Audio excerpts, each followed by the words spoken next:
Welcome to the Reclaim Your Rise podcast. My name is Lauren Bongiorno, nationally board certified health coach and founder and CEO of Risely Health, where we help people and families impacted by type 1 diabetes take ownership over their lives so that they can transform with more freedom and confidence.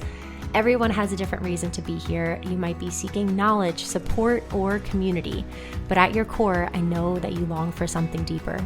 You're here for transformation. And that's what the Reclaim Your Rise podcast is all about.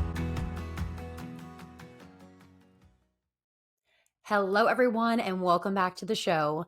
Today, it is just you and I. We're doing a solo episode. I hope you're excited about that and not disappointed, but who knows? Only time will tell. Simply put, today is going to be a pep talk episode. It is going to be 15 minutes max. I promise to not talk your ears off longer than that. The reason that I wanted to make it like a short, concise episode is because I wanted it to feel like this is your checkbox today of personal growth consumption. Listening to hour-long podcast episodes or listening to a guest episode, those are all beneficial in their own ways. But sometimes we just need a little bit of like a pep talk to just get us grounded, get us anchored in what our goals are, a reminder that self-reflection is so key in getting towards those goals. And I recently, like a couple of weeks ago, was just kind of feeling like it was the middle of the week. I was just like, I just need someone to pep me up. I need somebody in my ears right now to be my like hype person. And I just couldn't find it anywhere. So this is going to be that episode, whether you're listening to this in the morning time or in the afternoon, at night, whenever. I hope that by the end of it, you will feel even just 1 point higher on a scale of 0 through 10 than you currently feel right now. So we're going to dive in. Now, we're going to be talking about specifically today goals, because we are growth-oriented human beings. We all want to grow in one way or another. We're obviously here talking about diabetes, and I'm just thinking about how like really the only goal-focused episode I did last year was like the first, January kickoff one. And we obviously did one for this year, but it's like, this is what creates the vision of ourselves. It's a string of goals that we set to move us forward. So we got to be talking about it more. We can't just set it in January and forget it. Now, I want you to think about a goal that you've had. It could be a goal for the year, like a really big one, or it can be a smaller one. It could be a habit, like something that you've been struggling with to get to. It can be like, an A1C goal, time and range goal, but something that has just felt really hard. And you're like, I don't understand like why it's so hard to get there. Keep that in mind for this episode. And really what I want to share is that I'm noticing that people with diabetes with these like specific health related goals are getting tripped up in hitting them because they're too focused on the outcome and not on the path of building the outcomes. Okay, so I'll say that again. People are getting tripped up in hitting their goals because they are too focused on the outcome and not focused on the path to building the outcomes. So you can think of those as the habits, the decisions. The path really is very highly correlated to the universal law of accumulation, if you've ever heard that. And the law of accumulation states that your life is simply an accumulation of all the, hundreds and thousands of decisions that are tiny that you're making over time on an hour by hour basis, day, week, month, year, so on.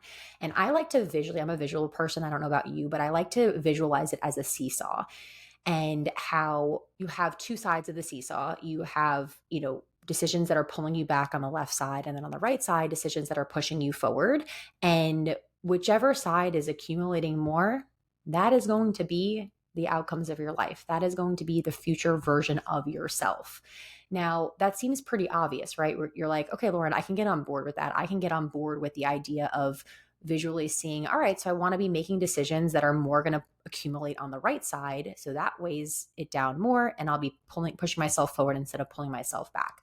However, we all know that's not how life works. We are human beings. We have to understand our psychology, our behavior, and we know that like self-sabotage is in our DNA, and that we're not always making the decisions that we know to be most helpful for us. But if you understand the things that are holding you back, like that is where, the work is. And that is ultimately the thing that allows you to get to your goals and push yourself forward. So instead of just focusing on, okay, I want my A1C to be 7, or I want to, I don't know, have, 75% time in range from 80 to 160, or, whatever it may be, that goal for you. It could even be like, I want to meal prep more and eat less takeout. I want to start, moving my body in the middle of the day after lunchtime to help with my insulin, and my insulin sensitivity, my blood sugars for the second half of the day. But all to say, whatever goal that you're setting, that's good to have in mind, but you want to really look at and pull apart, like, what are the decisions that I have to be making each day in order to point me in that direction. So it can be frustrating when you're choosing the opposite and not the thing that's pushing you forward. So let's understand ourselves more in this time together, and for this self-growth part of your day, and understand why you may not be making those decisions that are in your benefit. Because if you can understand them, you can get more curious about them, and you can shift it from blame and feeling bad and be like, oh, like, why can I just not like get it together? And why do I not have any willpower, to a place of, yeah, just like compassion and grace for yourself. And I want to say too, like, I've been there, probably like you, where you're always setting like the next goal to grow into. And every new goal that I set, there's roadblocks and you hit them. You just got to figure out how to get around them. So let's go through these 3 challenges of what we want to create more awareness of why you may be making decisions that are not serving you. So the first one is really important, and it's that we're labeling the problem wrong. You're labeling the problem wrong. Framework for this is saying, I don't have a blank problem. I actually have a blank problem. I'm going to put some words in here so it makes sense. I don't have a motivation problem to go to the gym. I have a fear of failure and fear of starting problem. I don't have a meal prep problem. I actually have a prioritizing my health problem. I don't have a blood sugar high overnight problem. I actually have a relationship to food problem at, the end of the day and at nighttime. I don't have an A1C lowering problem. I have a fear of low problem. So you see how the problem that we often think is the problem is just the Band-Aid and is on the surface, and we really have to get to the root. Another example, we recently had a coaching member, another coach on the Risely team, shared this story with me, but they said they dread endo appointments because every time they go to the endo appointment's actually great, and they give them an action plan. However, coaching member doesn't end up doing the action plan. And so she keeps rescheduling the endo appointment so that she doesn't disappoint herself or doesn't disappoint her endo, and can kind of just avoid that. And so the problem is not, I don't have a problem, with going to the endo or scheduling my appointments, or it's not that I don't even have a discipline problem to follow through on the action steps.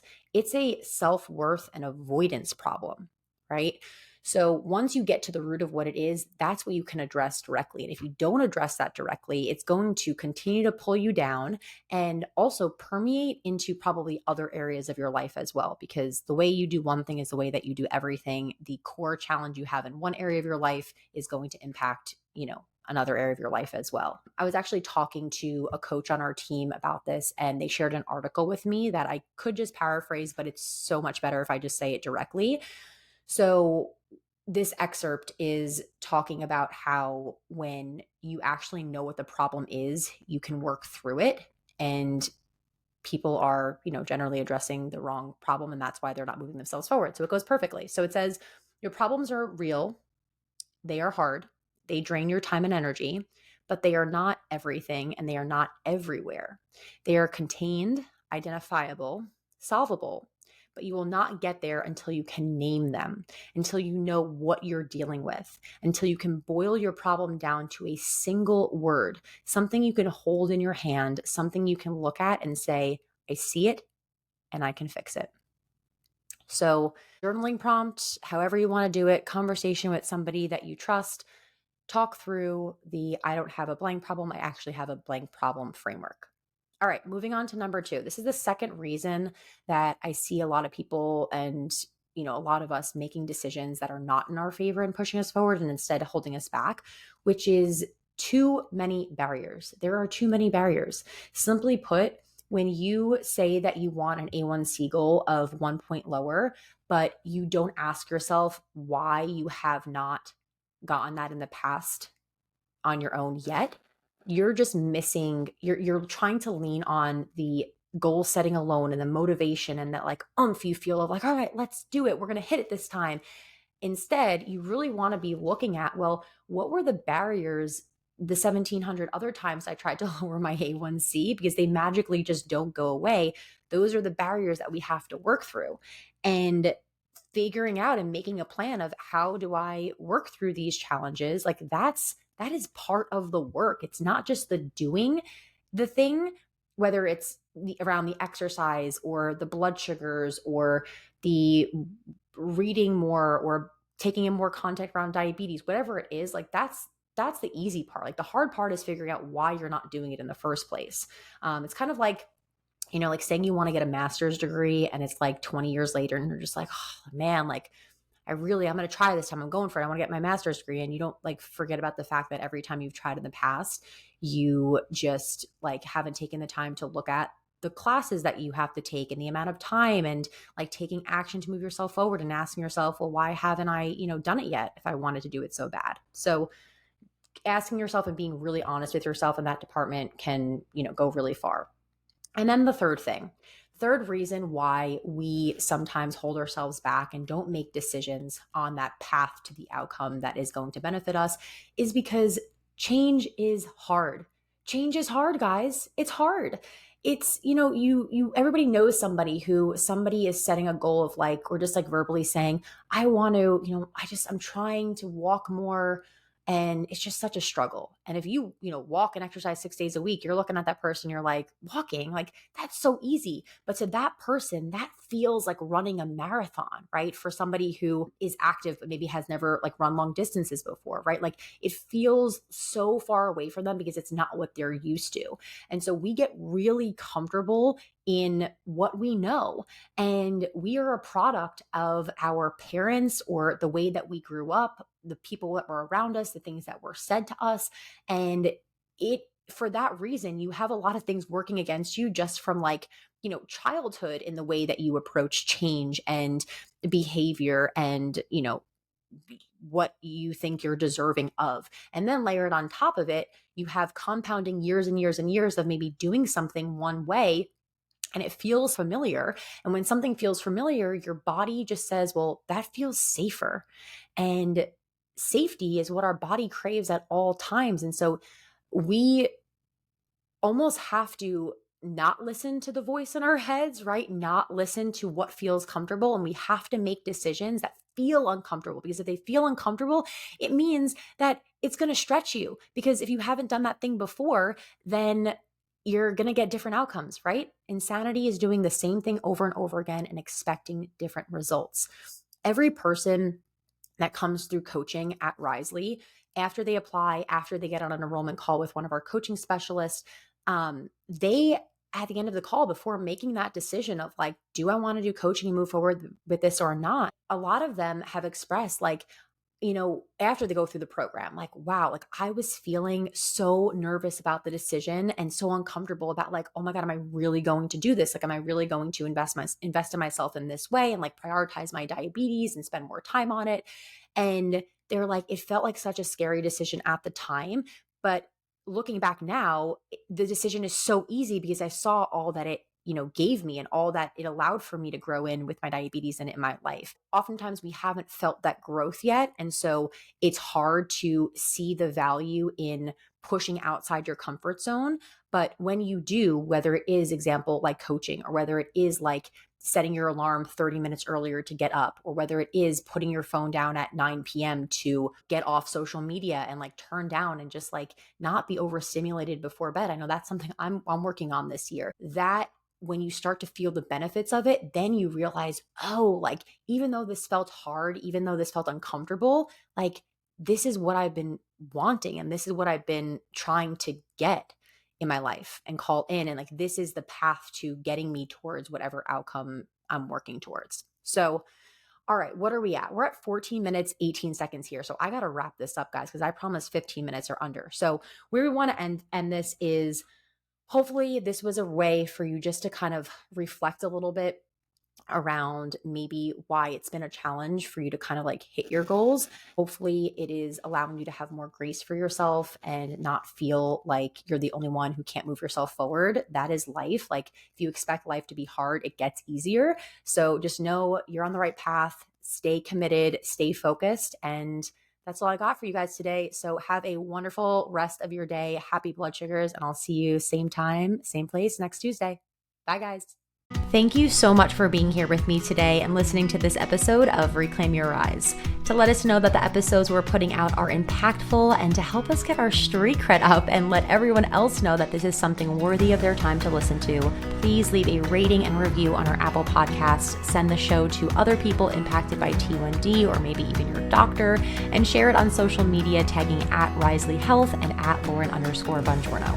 New episodes of Reclaim Your Rise come out every single Tuesday, so make sure you are subscribed to the podcast so that you never miss a beat. Thanks again for listening, and as always, remember, diabetes is a challenge that we did not choose, but one that we can rise above.